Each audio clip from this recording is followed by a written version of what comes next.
യേശു ക്രിസ്തുവിന്റെ പരിശുദ്ധമായ നാമത്തിൽ എല്ലാ പ്രിയപ്പെട്ടവർക്കും മോർണിംഗ് ഡ്യൂവിന്റെ പുതിയൊരു പ്രഭാത വചന ധ്യാനത്തിലേക്ക് സ്വാഗതം. കഴിഞ്ഞ ദിവസങ്ങളിൽ വളരെ അനുഗ്രഹിക്കപ്പെട്ട ആത്മീക വചനചിന്തയിലൂടെ കടന്നുപോകാൻ തക്കോണം ദൈവം നമ്മെ സഹായിച്ചല്ലോ. കഴിഞ്ഞ ദിവസത്തെ സന്ദേശത്തിലൂടെ നമുക്ക് ഒരു കാര്യം വളരെ വ്യക്തമായി ബോധ്യമായി. ദൈവത്തിന്റെ പരിശുദ്ധാത്മാവിനെ ദൈവം നമുക്ക് അയച്ചത് യേശുക്രിസ്തു ആരംഭിച്ച പ്രവൃത്തികൾ തുടരുവാനും അതേ യേശുക്രിസ്തുവിന്റെ അതേ ഒരു സ്വഭാവവും ആ പ്രകൃതവും അതോടുകൂടെ നമ്മോടുകൂടെ ദൈവം വസിക്കുന്നതായ അനുഭവം നമുക്ക് പ്രദാനം ചെയ്യാനാണ്. ഈ ദിവസങ്ങളിൽ നമ്മൾ ചിന്തിക്കുന്നത് ദൈവത്തിൻ്റെ ആത്മാവ് നമ്മെ പ്രയോജനപ്പെടുത്തുവാൻ ആഗ്രഹിക്കുന്നു, നമ്മെ ഉപയോഗമുള്ളവരാക്കി തീർക്കുവാൻ ആഗ്രഹിക്കുന്നു. അതിലേക്കാണ് പരിശുദ്ധാത്മാവ് നമ്മെ നയിക്കുന്നത്. ഈ ദിവസങ്ങളിലെ സന്ദേശങ്ങൾ മൂലം നിങ്ങളുടെ ആത്മീയ ജീവിതം വളരെയധികം വ്യത്യാസപ്പെടുന്നുണ്ട് എന്നെനിക്ക് പൂർണ്ണമായ ബോധ്യമുണ്ട്. നിങ്ങൾക്ക് അപ്രകാരം ഒരു ചിന്തയോ അല്ലെങ്കിൽ അങ്ങനെയുള്ള ഒരു തീരുമാനത്തിലേക്ക് നിങ്ങൾ കടന്നു വന്നെങ്കിൽ തീർച്ചയായിട്ടും നിങ്ങൾ എന്നെ വിളിക്കുക. അതേ, നിങ്ങളുടെ റെസ്പോൺസ് അറിയുവാൻ എനിക്ക് വളരെ ആഗ്രഹമുണ്ട്. ഈ സന്ദേശം തീർച്ചയായിട്ടും പോകുന്നത് നിങ്ങളുടെയൊക്കെ പ്രാർത്ഥനയാണ്, നിങ്ങളുടെ പ്രചോദനമാണ്. അതേ, നിങ്ങൾ എന്നെ പ്രോത്സാഹിപ്പിക്കുന്നതും ഈ സന്ദേശങ്ങൾ ഈ ഒരു പ്രോഗ്രാം മുന്നോട്ട് കൊണ്ടുപോകാൻ എന്നെ വളരെയധികം സഹായിക്കുന്നുണ്ട്. ഈ സന്ദേശം കേൾക്കുന്നവരായ ആളുകളെ ഞാൻ ഇടയ്ക്കൊക്കെ അവരെ നേരിട്ട് കാണാറുണ്ട്. അങ്ങനെയുള്ളൊരു ഭാഗ്യം എനിക്കുണ്ടാകാറുണ്ട്. ആ സമയത്തെല്ലാം നിങ്ങൾ പറയുന്നതായ വാക്കുകൾ ഈ ഒരു പ്രോഗ്രാം മുന്നോട്ട് കൊണ്ടുപോകാൻ എന്നെ വളരെയധികം സഹായിക്കുന്നുണ്ട്. എൻ്റെ വലിയൊരു ആഗ്രഹം തീർച്ചയായിട്ടും നമ്മൾ കഴിഞ്ഞ നാളുകളിൽ എങ്ങനെ ആയിരുന്നു എന്നുള്ളതല്ല, മറിച്ച് ദൈവത്തിൻ്റെ വചനത്തിൻ്റെ വെളിച്ചത്തിൽ ദൈവത്തിൻ്റെ ആത്മാവ് നടത്തുന്നവരായി അതേ ദൈവം ആഗ്രഹിക്കുന്ന പോലെ നമ്മൾ മുന്നോട്ട് പോകണം. ക്രിസ്ത്യ ജീവിതത്തിൻ്റെ ആ ശ്രേഷ്ഠത, ആ മൂല്യം, അത് എത്രയാണെന്ന്, അതിൻ്റെ ആഴം എത്രയാണെന്ന് ഗ്രഹിച്ചറിഞ്ഞ് നമ്മൾ മുന്നോട്ട് പോകേണ്ടത് വളരെ ആവശ്യമാണ്.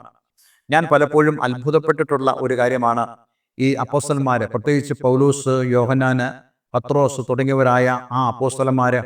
അവർ കർത്താവിൻ്റെ നാമത്തെ വളരെയധികം ശുഷ്കാന്തിയോടുകൂടെ പ്രഘോഷിക്കുന്നതും അതേ അവനായി ഈ ഭൂമിയിൽ വളരെ എരിവോടുകൂടെ ജീവിക്കുകയും ചെയ്തത്.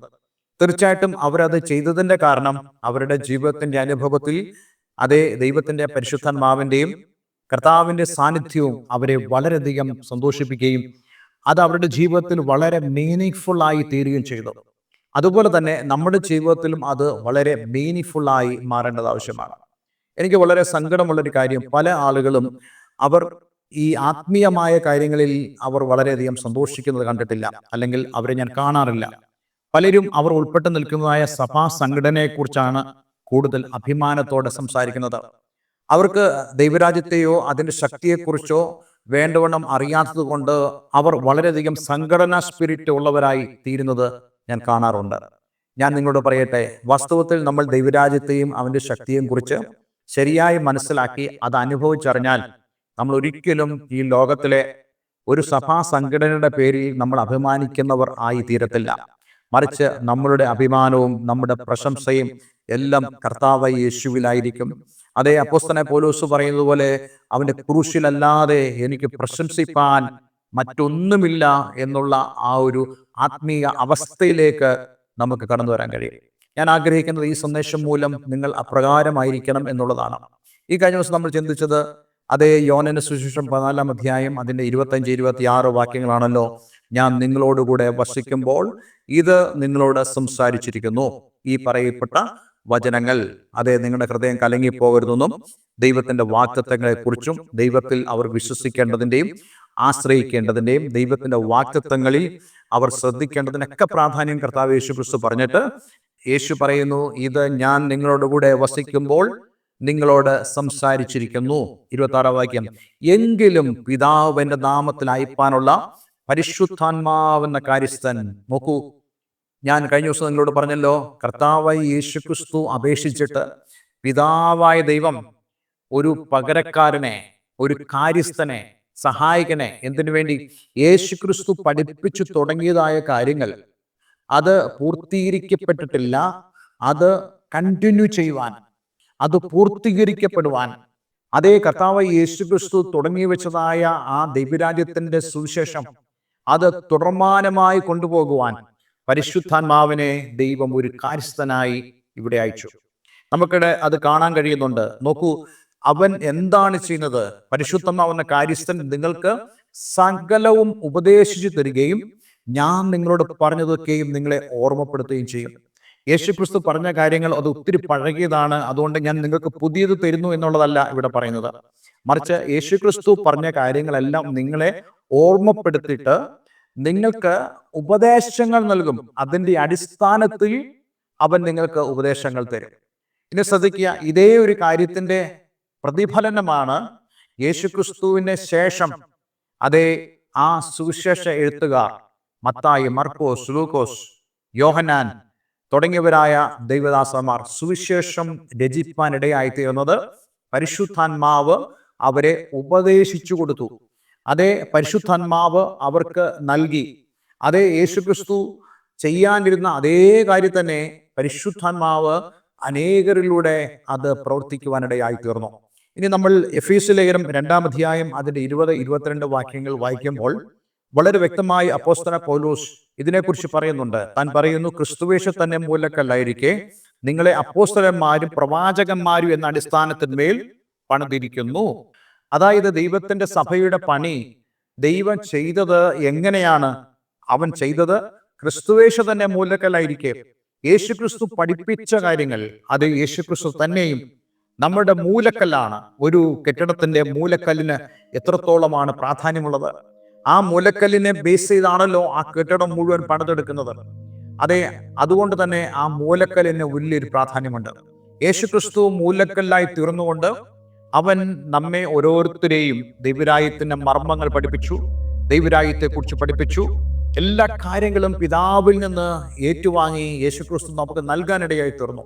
നോക്കൂ, ആ കല്ലിനോട് ചേർത്ത് അതെ നിങ്ങളെ അപ്പോസ്തലന്മാരും പ്രവാചകന്മാരും എന്ന അടിസ്ഥാനത്തിന്മേൽ പണിതിരിക്കുന്നു. അപ്പോൾ അങ്ങനെയാണെങ്കിൽ അതിനർത്ഥം എന്താ? പരിശുദ്ധാത്മാവ് ചെയ്യുന്ന കാര്യം യേശുക്രിസ്തു നിയോഗിച്ചിട്ട് അതേ പരിശുദ്ധാത്മാവ് സഭയുടെ പണി നിർവഹിച്ചുകൊണ്ടിരിക്കുന്നു. എങ്ങനെ? ആദ്യമായി ചെയ്തത് ക്രിസ്തുവേശുവിനെ മൂലക്കല്ലാക്കി അപ്പോസ്തലന്മാരും പ്രവാചകന്മാരും എന്ന അടിസ്ഥാനത്തിന്മേൽ പണിതിരിക്കുന്നു. എന്നിട്ട് 21-ാം വാക്യം, അവനിൽ കെട്ടിടം മുഴുവനും യുക്തമായി ചേർന്ന് കർത്താവിൽ വിശുദ്ധ മന്ദിരമായി വളരുന്നു. അവനിൽ നിങ്ങളെയും ദൈവത്തിന് നിവാസമാകേണ്ടതിന് ആത്മാവിനാൽ ഒന്നിച്ച് പണിതു വരുന്നു. ആരാണ് പണി ചെയ്തെന്ന് ഈ 22-ാമത്തെ വാക്യം പറയുന്നു. ആത്മാവിനാൽ ഒന്നിച്ച് പണിത് വരുന്നു. നോക്കൂ, ഇവിടെ എല്ലാം തന്നെ പരിശുദ്ധാത്മാവാണ് പ്രവർത്തിക്കുന്നതെന്ന് നമുക്ക് മനസ്സിലാക്കാൻ സാധിക്കും. ചിലർ പഠിപ്പിക്കാറുണ്ട് പരിശുദ്ധാത്മാവ് ആ അപ്പോസ്തലന്മാരുടെ കാലഘട്ടത്തിൽ അപ്പോസ്തലന്മാരിലൂടെ ഉപദേശങ്ങൾ നൽകി, ദൈവസഭയ്ക്ക് ലേഖനങ്ങൾ നൽകി, ഡോക്ട്രിൻസ് ഉപദേശങ്ങൾ നൽകി. ആ ഉപദേശം ഇപ്പോഴും തുടരുന്നു എന്ന് അവർ പറയാറുണ്ട്. പക്ഷേ ഇവിടെ ഒരു കാര്യം നമ്മൾ മനസ്സിലാക്കണം. യേശുക്രിസ്തു പഠിപ്പിച്ചു തുടങ്ങിയത് മൂലക്കല്ലും അതേപോലെ തന്നെ അപ്പോസ്തലന്മാരും പ്രവാചകന്മാരും ആയി പണിത് അതിന്റെ അടിസ്ഥാനം ഇട്ടു. ഇനി ഒരു അടിസ്ഥാനം ഇതിന് മേലില്ല. ഈ അടിസ്ഥാനത്തിന് മേലാണ് ദൈവം തന്റെ സഭയെ പണിതെടുക്കുന്നത്. അതുകൊണ്ട് ഇനി ഒരു പുതിയ സുവിശേഷമില്ല, ഇനി പുതിയ ഒരു ഉപദേശമില്ല, ഇനി പുതിയ ഒരു ബൈബിളില്ല. നാളെ ഒരാൾക്ക് തോന്നുക ഈ ബൈബിളിനോട് കൂടെ ഒരു ചാപ്റ്ററൂടെ ചേർക്കണം. അദ്ദേഹം കുത്തിയിരുന്ന് എഴുതിയിട്ട് അദ്ദേഹം പറയുന്നു ബൈബിളിന് 66 പുസ്തകം മാത്രമല്ല 67 പുസ്തകം ഉണ്ടെന്ന് പറഞ്ഞാൽ നമ്മളത് അംഗീകരിക്കരുത്. കാരണം ദൈവത്തിന്റെ വചനം 66 പുസ്തകങ്ങളാക്കി ദൈവം നമുക്ക് തന്നിരിക്കുന്നത് പരിശുദ്ധാത്മാവിനാലാണ്. അതേ പുതിയ നിയമത്തിന്റെ ആ ഉപദേശങ്ങൾ എല്ലാം തന്നെ ദൈവം അത് പരിശുദ്ധാത്മാവിനാൽ ക്രോഡീകരിച്ച് നമുക്ക് നൽകിയിട്ടുണ്ട്. അപ്പോൾ അങ്ങനെയാണെങ്കിൽ ഇതാണ് അടിസ്ഥാനം എന്ന് പറയുന്നത്. ആ അടിസ്ഥാനം ഇട്ടത് പരിശുദ്ധാത്മാവിനാലാണ് എന്ന് നമ്മൾ മനസ്സിലാക്കണം. പരിശുദ്ധാത്മാവാണ് പണിതു വന്നത്. ക്രിസ്തുവേശു മൂലക്കല്ലായി അവൻ തന്നെ ആ സഭയുടെ പണി ആരംഭിച്ചെങ്കിൽ അതെ അവനാൽ തന്നെ ഡെലിഗേറ്റ് ചെയ്യപ്പെട്ടതായ നിയോഗിക്കപ്പെട്ടതായ പരിശുദ്ധാത്മാവ് ഇന്നും ഈ സഭയുടെ പണി ചെയ്തുകൊണ്ടേയിരിക്കുന്നു. നമുക്ക് ലഭിക്കുന്നതായ ഭാഗ്യം പരിശുദ്ധാത്മാവ് നമ്മെ ചേർത്താണ് ഈ സഭയുടെ പണി ഇന്ന് ചെയ്തു വരുന്നത്. അതുകൊണ്ട് എന്നെ കേൾക്കുന്ന പ്രിയമുള്ളവരെ, നമ്മൾ ഓരോരുത്തരും ഈ പരിശുദ്ധാത്മാവിനാലുള്ള ആ പണി, പരിശുദ്ധാത്മാവിനുള്ള പ്രവൃത്തിയിൽ നമ്മൾ ഏർപ്പെട്ടു നിൽക്കണം. ദൈവത്തിന്റെ പരിശുദ്ധാത്മാവ് നമ്മെ പ്രയോജനപ്പെടുത്തുന്നത് അത് ഈ സഭയാകുന്ന ആ കെട്ടിടത്തിൽ നമ്മൾ ഉപയോഗപ്രദമായി തീരുവാനാണ്. അതേ ഈ സഭയുടെ പണിയിൽ ദൈവം നമ്മെ ഉൾപ്പെടുത്തിയിരിക്കുന്നു. പരിശുദ്ധാത്മാവ് നമ്മെ നിയന്ത്രിക്കുമ്പോൾ നമ്മൾ ദൈവത്തിൻ്റെ നാമത്തിന് തക്ക മഹത്വമായി മാറും. കേവലം പരിശുദ്ധാത്മാവ് നമ്മളുടെ ആവശ്യങ്ങൾ മാത്രം നിർവഹിക്കാൻ നമ്മെ സഹായിക്കുന്ന ഒരു ആത്മാവായിട്ട് നമ്മൾ കാണരുത്. കേവലം നമുക്ക് നമ്മുടെ അനുദിന ജീവിതത്തിൽ നമുക്ക് വേണ്ടതായ ഭൗതിക നന്മകൾ അത് ലഭിക്കുവാൻ തക്കവണ്ണം ദൈവത്തോട് അപേക്ഷിക്കുന്ന ഒരാത്മാവായിട്ട് നമ്മൾ പരിശുദ്ധാത്മാവിനെ ഒതുക്കി കാണിക്കാൻ പാടില്ല. മറിച്ച് പരിശുദ്ധാത്മാവ് നമ്മെ സകല സത്യങ്ങളിലും, അവനെല്ലാ സത്യങ്ങളിലും നമ്മെ വഴി നടത്തുന്നവനാണ്. പക്ഷെ എന്താണ് നമുക്ക് വേണ്ടത്? പരിശുദ്ധാത്മാവിൻ്റെ ഈ പ്രവൃത്തി അതേ നമ്മൾ തിരിച്ചറിഞ്ഞ് ആ ആത്മാവിനോടൊപ്പം ആത്മാവിനെ നമ്മുടെ ജീവിതത്തിൽ പ്രവർത്തിക്കാൻ അനുവദിച്ച് നാം മുന്നോട്ട് പോകുന്നുണ്ടെങ്കിൽ തീർച്ചയായിട്ടും പരിശുദ്ധാത്മാവിനാൽ നമ്മുടെ ജീവിതം രൂപാന്തരപ്പെടുവാൻ ഇടയായിത്തീരും. അതിനുവേണ്ടിയുള്ള ഒരു സമർപ്പണവും പ്രാർത്ഥനയും നമ്മുടെ ജീവിതത്തിൽ ഉണ്ടാകട്ടെ. ഒരു നിമിഷം നമുക്ക് പ്രാർത്ഥിക്കാം. സ്വർഗ്ഗപിതാവേ, ഇന്ന് ഞങ്ങളെ കേൾപ്പിച്ച വളരെ അനുഗ്രഹിക്കപ്പെട്ട സന്ദേശത്തിനായി സ്തോത്രം.